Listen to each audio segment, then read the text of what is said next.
Hello everyone, उम्मीद करता हूँ आप सब लोग बहुत अच्छे होंगे। बड़ा ही प्यारा क्वेश्चन था। एक कह रहा है वेक्टर है ए वेक्टर बी है कि बीच में कोण थीटा है, ए क्रॉस बी की दशा ज्ञात कीजिए। दशा का मतलब यहाँ से दिशा से ही है, दशा मतलब यहाँ दिशा से ही है।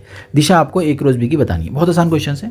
क्वेश्चन अगर हम लोग डिस्कस करें तो वेक्टर ए ये है, वेक्टर बी ये है और बीच का एंगल क्वेश्चन ने हमसे बोल ही दिया है कि भैया बीच का एंगल हमारा थीटा है। अब डायरेक्शन बता दीजिए।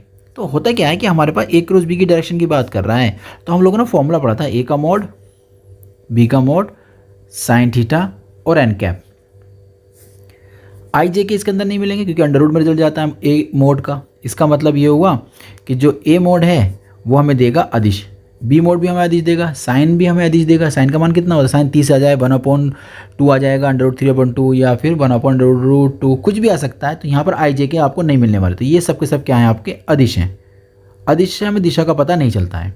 तो हमारे पास जो ये दिखाई दे रहा है सदिश ना, तो ये डायरेक्शंस का पता इसी से चलना है। एकांक सदिश कहलाता है।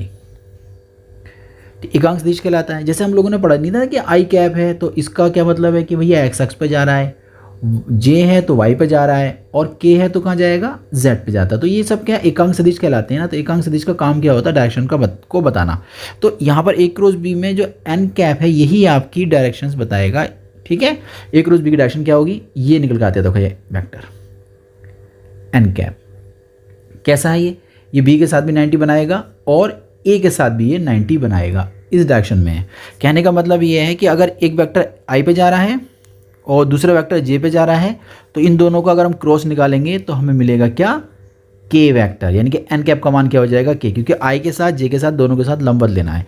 तो यही हमारा क्वेश्चन था। यहाँ पर क्वेश्चन ने साफ साफ क्या रखा है कि भाई आपको हम लोग क्या हैं ए क्रॉस बी की डायरेक्शन बतानी है। तो ए और बी के समांतर होगी? नहीं, बिल्कुल नहीं हो सकती। ए के समांतर बी के समांतर नहीं होगी। हाँ, ये वाला केस बन जाएगा ए तथा बी के लंबवत।